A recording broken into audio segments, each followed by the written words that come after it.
Family, તમારું સ્વાગત છે ફૂડી કિચન પાપામાં। તો આજે આપણે બનાવીશું દિવાળી સ્પેશિયલ નમકીન।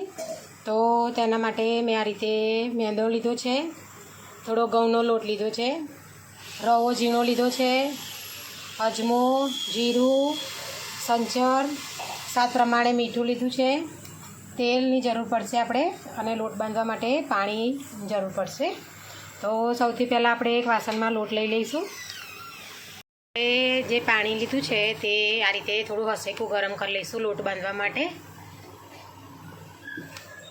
આ રીતે એક વાસણમાં આપણે મેંદો કાઢી લીધો છે। હવે તેમાં આપણે ઘઉંનો લોટ એડ કરી દઈશું, આ રીતે ઝીણો રવો એડ કરી દઈશું। હવે આપણે મિક્સ કરી લેવાનું છે બધું આ રીતે। આપણે આ રીતે ખાંડવી લઈ લઈશું, તેમાં જીરું અને અજમો જે આપણે લીધો છે તેને ખાંડી લઈશું। આ રીતે તેને થોડો અચકચરો ઝીણો કરી દઈશું। આ રીતે આપણે લોટ બધા મિક્સ કરી લીધા છે। હવે આપણે તેમાં અજમો અને જીરું આ રીતે ખાંડીને રાખ્યું છે તે નાખી દઈશું। આ રીતે અંદર થોડું તેમાં સંચર નાખીશું, થોડું મીઠું નાખીશું। હવે આપણે તેલને આ રીતે ગરમ કરવા માટે મૂકી દીધું છે। થોડું તેલ ગરમ થાય એટલે તેમાં અંદર આપણે એડ કરી દેવાનું છે। તેલ ગરમ થાય ત્યાં સુધી આપણે જે મસાલા નાખ્યા છે તે બધા આ રીતે મિક્સ કરી લઈશું। તો જો આપણું તેલ આ રીતે થોડું ગરમ થઈ ગયું છે। હવે તેને આપણે રેડ દઈશું અંદર આ રીતે। તેને ગરમ છે એટલે આપણે આ રીતે થોડું થોડું મિક્સ કરી દઈશું પહેલાં તેને લોટમાં।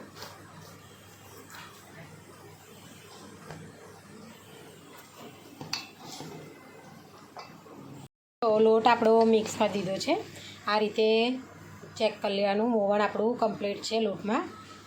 હવે તેને આપણે થોડું થોડું પાણી રેડીને મિક્સ કરી લઈશું। પાણી મેં થોડું હસેકું ગરમ કર્યું છે।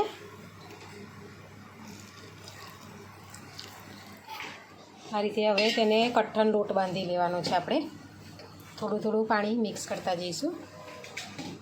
લોટ આ રીતે કઠણ થોડો બાંધી દેવાનો આપણે। હવે તેને આપણે થોડું તેલ ઉપરથી ગ્રીસ કરી દઈશું। આ રીતે થોડો તેલવાળો કરી તેને મસળી લઈશું આ રીતે। જો આ રીતે આપણે તેલવાળો કરી દીધો છે। હવે તેને 10 મિનિટ માટે આપણે રેસ્ટ આપી દઈશું, ઢાંકી દે। આપણો લોટ આપણે રેસ્ટ થાય છે ત્યાં સુધી ઉપર નાખવા માટે આપણે મસાલો બનાવી દઈશું। તો આ રીતે થોડું મીઠું લઈ લઈશું, થોડું કશ્મીરી લાલ મરચું લઈશું આપણે, થોડો ચાટ મસાલો લઈશું। ચાટ મસાલો તમારી પાસે ના હોય તો તમે જલજીરા જે આવે છે તે પણ તમે લઈ શકો છો। સંચર લઈ લઈશું, મરીનો પાવડર લઈ લઈશું આ રીતે। હવે બધું મિક્સ કરીને આપણે મસાલો રેડી કરીશું તેનો। આપણે મસાલો રેડી કરી દીધો છે મિક્સ કરીને। 10 મિનિટ પછી આપણો લોટ આ રીતે સેટ થઈ ગયું છે। હવે તેને આ રીતે મસળી કાઢીશું, નાના નાના લોવા કરી દઈશું આપણે થોડા। તે આપણે 4 ગુલ્લાનું ડિવાઈડ કરી દીધા છે। હવે તેને આપણે મોટા મોટા રોટલા વણી લઈશું। તે આપણે મોટા મોટા રોટલા વણી લઈશું બધા લોટના। આપણે બધી રોટલી બનીને રેડી કરી દીધી છે। આ રીતે થોડી જાડી એવી રાખવાની। તો હવે તેમાં લગાવવા માટે આપણે સાટો બનાવીશું। તો આ રીતે મેં ઘી લઈ લીધું છે, તેમાં આપણે મેદો નાખી દઈશું આ રીતે, તેને મિક્સ કરી લઈશું। હવે આ રીતે બરાબર તેને ફેટી કાઢવાનું છે, આ રીતે મિક્સ કરી આપણે તેનું સાટો બનાવી દઈશું આ રીતે। જુઓ, તેને આ રીતે ફેટી કાઢવાનું, બરાબર મિક્સ કરી લેવાનો, જેથી કરીને એકદમ ફ્લફી થઈ જાય। આ રીતે ફેટી કાઢવાનું, એટલે આ રીતે જુઓ ઘી અને મેદો મિક્સ કર્યો છે આપણે આ રીતે।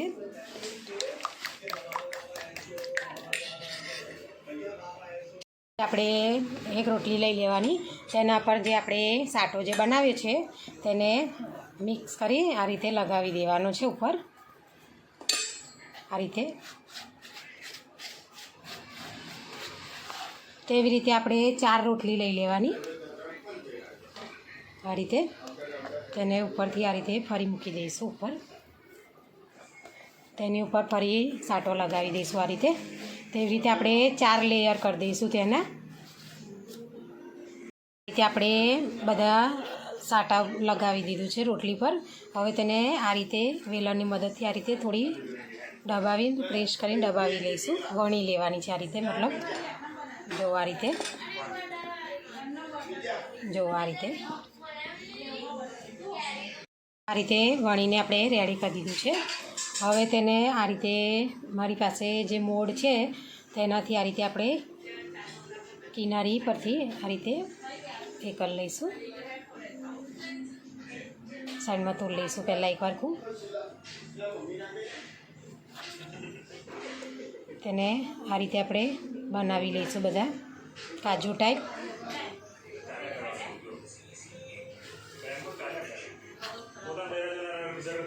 જો આ રીતે તેવી રીતે આપણે બધા બિસ્કિટ બનાવી લઈશું. આ રીતે કે આપણે બધી પાડી દીધી છે. હવે તેને આપણે તળવાની છે. આ રીતે આપણે તેલ ગરમ કરવા માટે મૂકી દીધું છે. થોડું આ રીતે ગરમ થઈ ગયું છે. તેલને થોડું આપણે ફૂલ રાખીશું. હવે તેમાં આપણે તળવા માટે આ રીતે મૂકી દઈશું. થોડું છૂટું પડે પછી આપણે તેને મીડિયમ ગેસ કરી દઈશું. એકદમ થોડું તળાઈ જાય પછી. પહેલાં તો તમારે મૂકતી ઘડીએ તમારે ફૂલ ગેસ રાખવાનો પહેલાં. તે થોડું થઈ ગયું છે એટલે હવે આપણે ગેસને એકદમ મીડિયમ કરી દઈશું. તેને આ રીતે છૂટા પાડી દઈશું. જો આ રીતે છૂટા પડી જાય છે. તળાય પહેલાં એકવાર સેટ થઈ જાય એટલે પછી તેને આ રીતે થોડું જારાની મદદથી હલાવી કાઢવાના, જેથી કરીને છૂટા પડી જાય. આ રીતે જુઓ. હવે તેને થોડા ગોલ્ડન બ્રાઉન રંગના થાય ત્યાં સુધી તેને તળી લઈશું આપણે મીડિયમ ગેસ પર. હવે તળાઈને રેડી થઈ ગઈ છે. હવે તેને આપણે કડાઈમાંથી કાઢી લઈશું. આ રીતે જો આ રીતે ગોલ્ડન બ્રાઉન થાય એટલે તેને કાઢી લેવાની કાણાવાળા ટોપામાં. આ રીતે જો કાઢ્યા પછી આપણે ઉપરથી આપણે જે મસાલો બનાવ્યો હતો તે છાંટી દઈશું. આ રીતે ગરમ ગરમ જ આપણે છાંટી દેવાનો, જેથી કરીને આપણે મિક્સ થઈ જાય અંદર. જો આ રીતે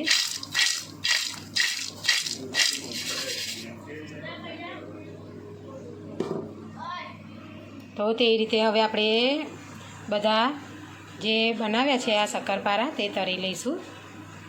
જો આ રીતે સરસ એકદમ પડ છૂટા પડી જાય તેવી આપણે બનીને રેડી થઈ ગઈ છે.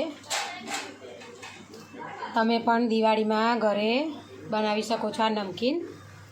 તો જો અમારી વિડીયો તમને પસંદ આવી હોય તો લાઇક, શેર, સબસ્ક્રાઈબ કરવાનું ભૂલતા નહીં. Thanks for watching.